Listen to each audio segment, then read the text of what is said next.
So magandang araw po sa inyo mga ka-idol. Mga ka-idol, humiga na po ako mga ka-idol para yung ano ng ilaw kasi pag nakaupo ako mga ka-idol, napakadilim talaga ng mukha ko. At ayun nga mga ka-idol, no, may yung isang gabi may sinamahan po ako ng mga yung mga Japanese po, dalawa doon sa top. Tapos mga ka-idol,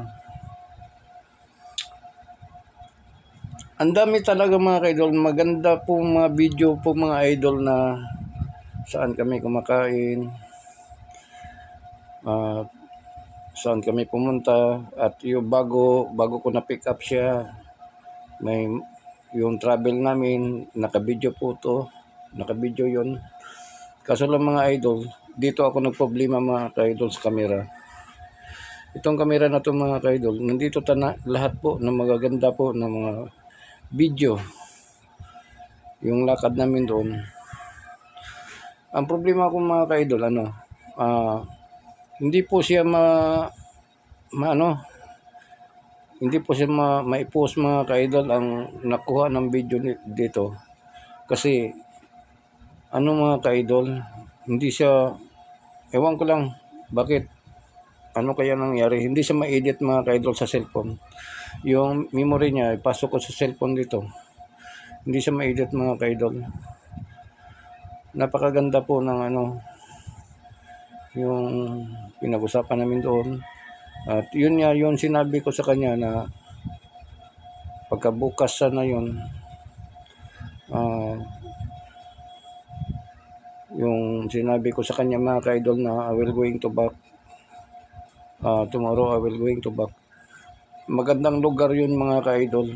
Hindi pa nakikilala yun mga ka-idol. Kasi yung back na yun, napakaganda ng bukid yung mga ka-idol. Parang yung forma niya, parang yung yung hayop na yun, yung ganun ang yung likod niya, parang camel. Napakaganda na lugar mga ka-idol. Pero hindi kilala yun na lugar na yun mga ka-idol, kasi yung tinanong ko yung mga tao doon sa bukid, sabi niya back daw yung pangalan nun. Napakaganda doon mga ka-idol, hindi kami natuloy. Kasi may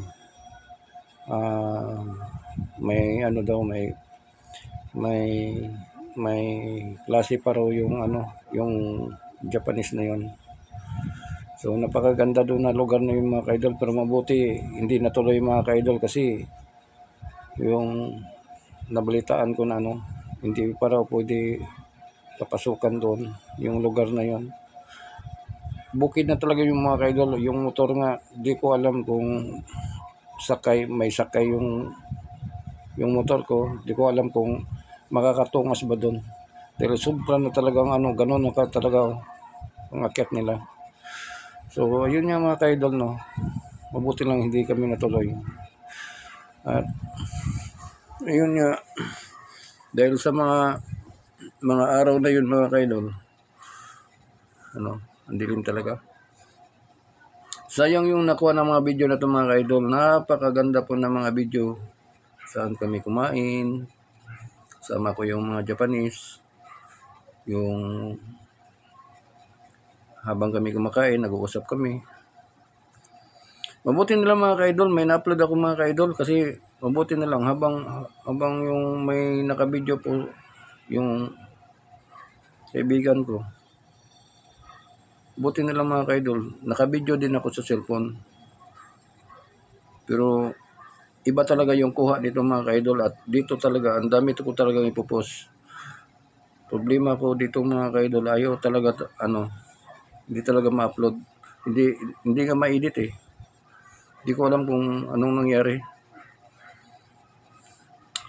Pag in-edit mo, yung mga video na yon, parang 1 seconds lang, sipin mo 1 seconds, nawawala na.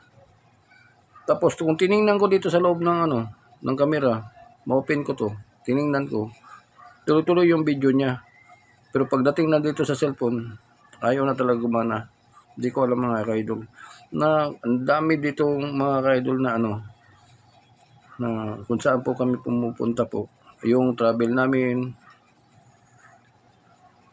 napakaganda sana mga ka-idol kung hindi ko alam mga ka-idol kung ano nangyari dito sa camera. Buti na lang mga ka-idol, naka-video. Pero panandalian lang yung mga video na yun.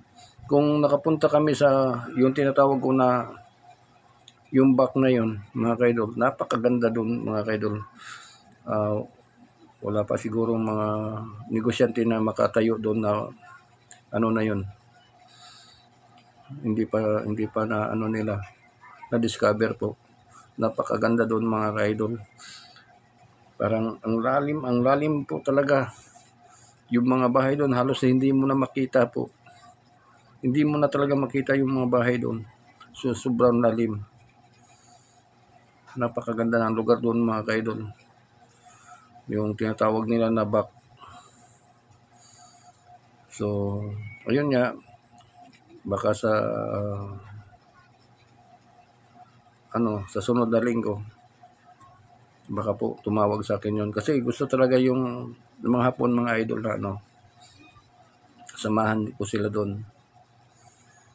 Although naman na hindi naman tayo nagpapabayad pero nalibre kami sa kain doon mga ka-idol. Ang sarap ng mga pagkain doon.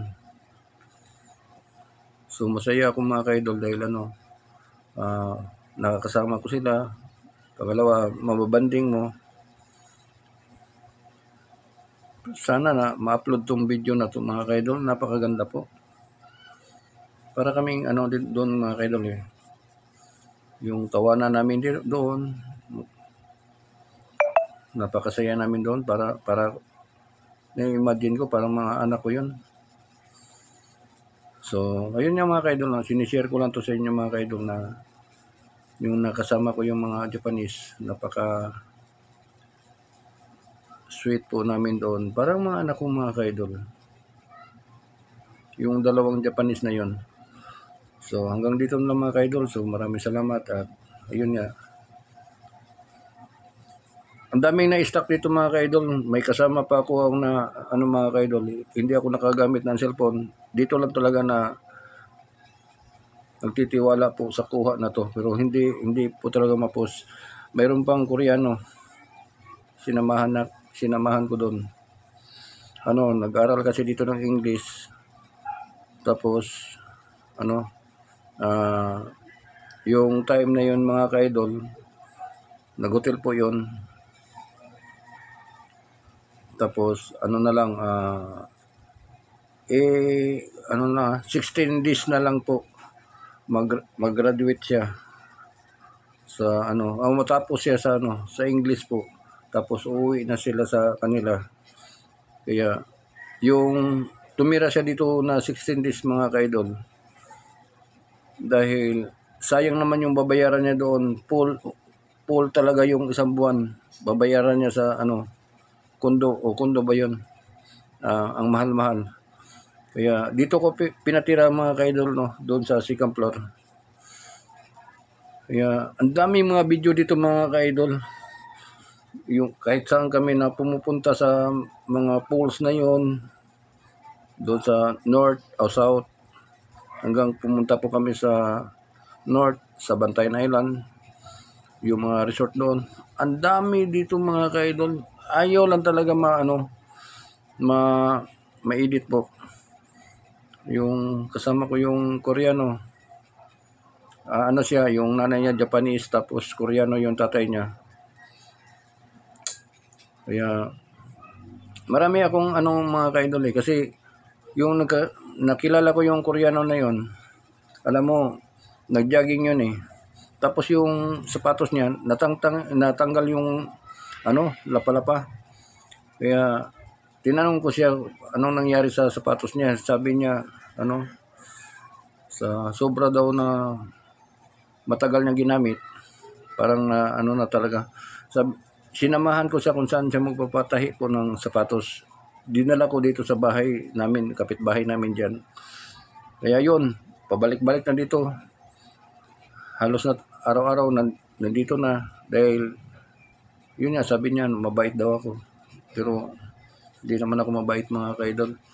Hanggang sa 3 beses siya na pumunta dito mga kaidol, nagdala na rin ng kapwa niya mga Koreana. Hanggang nagkaibigan kami dito, hanggang halos araw-araw nandito na, nagiinom kami, yung paborito nila 5 years.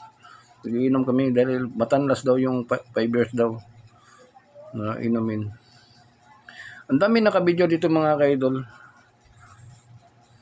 So, ayun nga, sa Koreano na yon dahil nakatapos na siya sa study siya ng English. Lahat ng gamit niya mga kaidol, iniwan niya sa akin yung nag-drawing din kasi siya, yung mga painting. Saan kami pumupunta, nagpipinting siya. Ang dami niya na ayaw lang talaga ma-post mga kaidol. Di ko alam, baka saan ko to ipopost yung mga laman nito. Ang dami ho talaga. So hanggang dito na lang mga kaidol at maraming salamat. Salamat to talaga sa support. So, bye-bye.